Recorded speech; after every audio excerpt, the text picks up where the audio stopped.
Well, my background, I actually studied architecture. I graduated from Ohio State in architecture. I spent 10 years in aerospace working on the B-1 bomber project. After that, we didn't have follow-up work. I went to the Limited and worked 10 years there for companies such as Victoria's Secret and Structure. Structure was one company that didn't survive. They closed. And at that point in my career, I had 20 years under my belt, and I was seeking somewhat of a give back. I was looking for opportunities for improving environments. I was targeting hospitals and targeting K-12. I actually think that hospitals have come a long way in their development, faster than school programs. But fortunately, they had a $100 million construction bond at the time I was seeking employment to build 3 new schools and 10 building additions. So it led me to Westerville City Schools. Thanks, Jeff, for that. And so we've been doing this together for 20 years. Yes, we have. The group got to see some of the projects from our perspective and some of our favorites.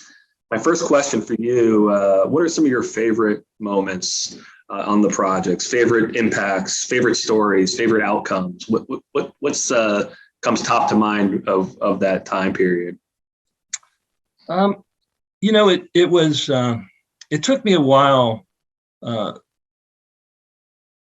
for administration, I will say, to engage in this concept of, you know, the students are our customers. You know, certainly understand the impact that parents have with approving levies, but our focus should be students, and we should be more involved with obtaining student feedback. So you spoke earlier about the focus groups, and that's something that when I was in retail, we're doing focus groups with target customers all the time. It just didn't seem to happen in a school program. So we've spent a lot of time getting feedback from students.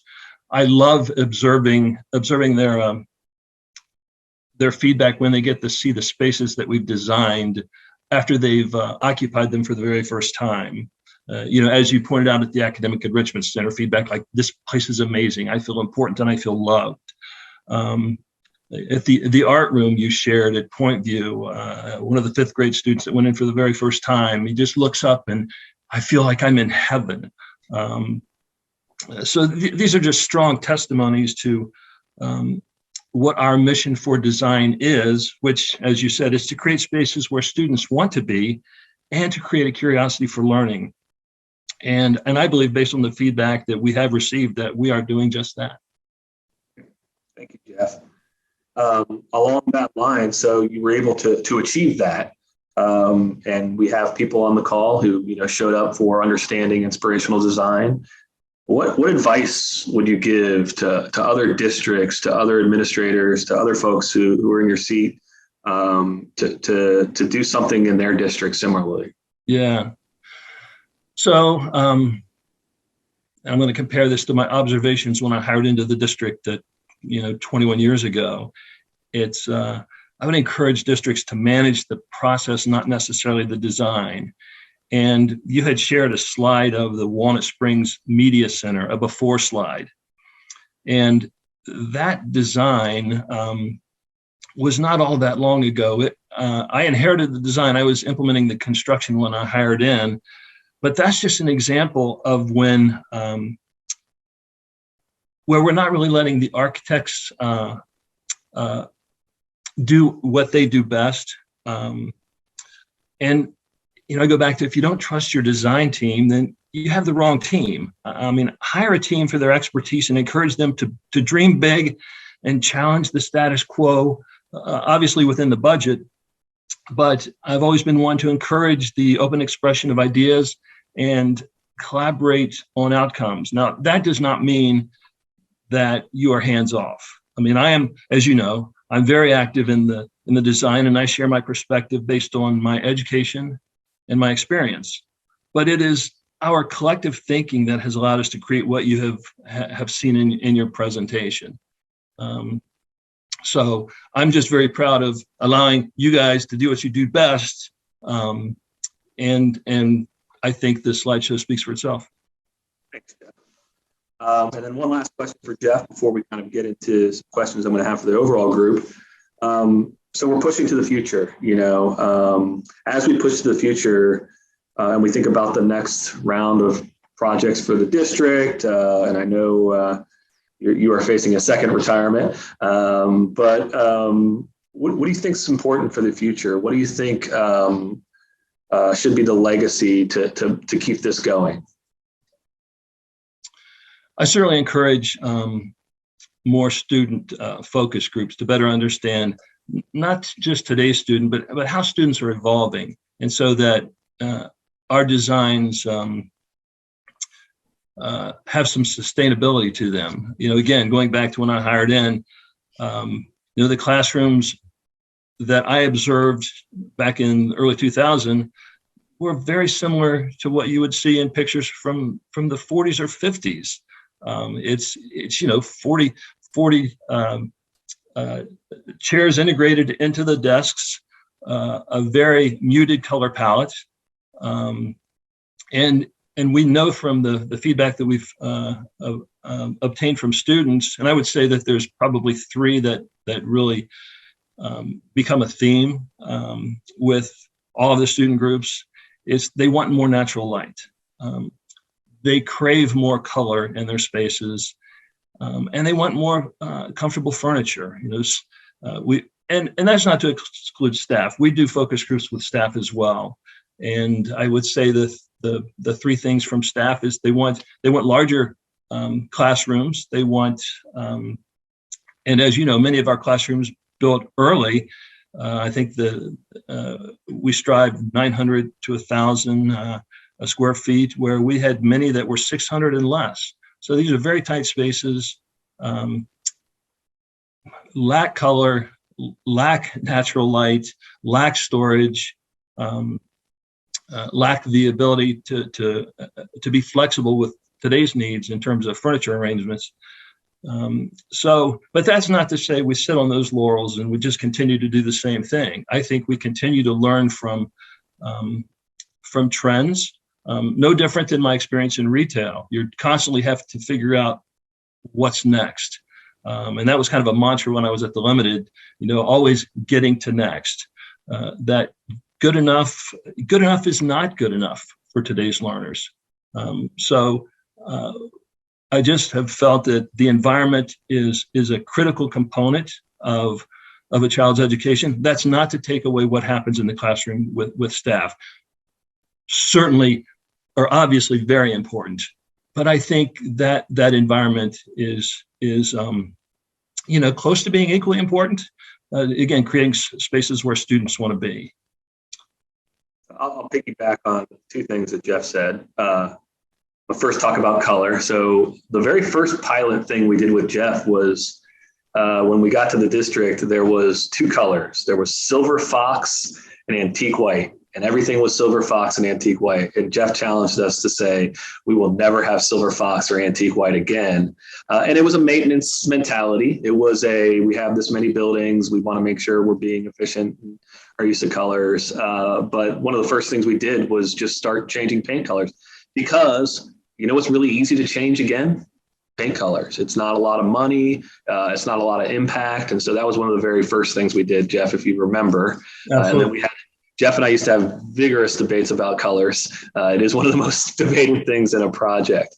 The other thing I'll note that you kind of hit on a little bit, and we hit on in the presentation about the future, Jeff, that I think about, that I'm very proud about, is the middle school project.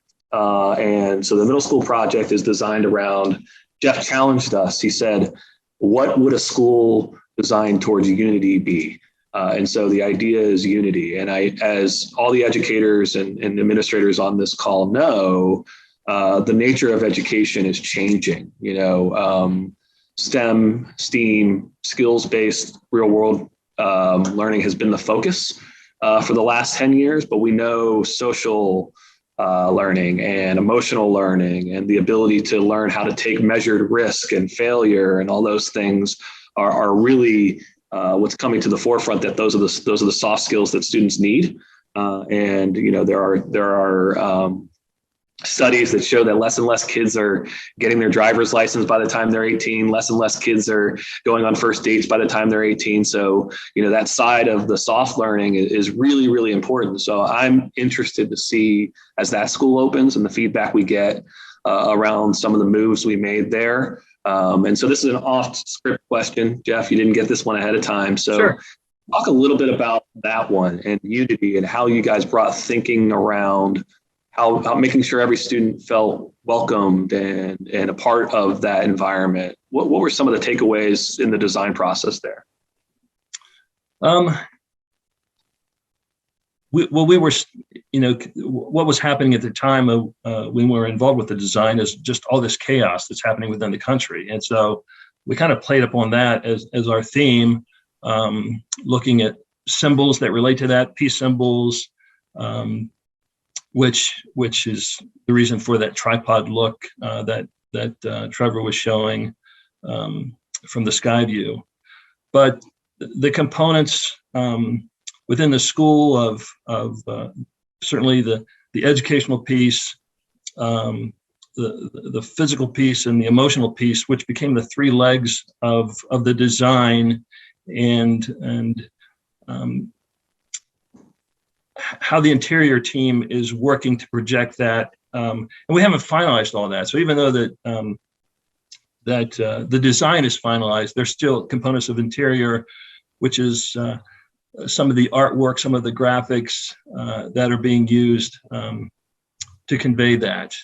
But and it was a bit of a challenging site. It's a small site. It slopes down rather rapidly. So on the front of the building, it's a one-story building. As you get to the back, it opens up. It becomes 2 stories. But if you look again at the plan, the front elevation, we designed it in a way that the building kind of opens up with these open arms and is welcoming you. In the back, and we have an elementary school right across the street, so we had to be careful with not necessarily complementing the architecture of the school right across the street, but the backside, that's all us. So we've got these. It's a much more naturalized setting, a lot of glass. The Peace Garden is a focal point of that center courtyard area. We initially had a labyrinth, and again, we always have to be careful with budgets. We manage all these projects to a budget. This one was difficult because it came in at the time of COVID, and prices have certainly skyrocketed. So there are components that we've had to scale back, and I've been working with Trevor and the design team in terms of how we can scale that courtyard back a bit, but still achieve that element of peace, unity, that feeling of warmth, togetherness. That's, again, very visible from all the glass on the backside of that building. But a lot of the graphics components are still in work. It's constantly evolving, I guess. Of course it is, Jeff. I know how you work. I just want to put kind of a finer point on that. So that school is designed and with the notion to educate the mind, the body, and the spirit, or the emotional side of the student as well, which is an interesting concept to think about. That it's not just about the 3 R's, right? It's a concept that again, another one of those symbolic symbols for peace was the Celtic knot, which embraced those 3 elements you just discussed. Great. And then we do have a question in the chat that I'm going to make sure we address here in a second, but I'm just going to put a fine point on something too that Jeff mentioned is budgets. One thing that the Academic Enrichment Center project that we saw with that had the quote from Jack that he felt loved by the building, felt wanted, felt loved. That won an award in Learning by Design, Jeff. You remember that? Every one of those projects that you referenced have won one of the awards. So I won a special award. Yeah, absolutely. Yep. Yeah, and it also had the lowest cost per square foot of any renovation in the magazine. Exactly. We were very proud of the fact that it was an award-winning project that was also cost-effective. And we want to make sure we put a fine point on that.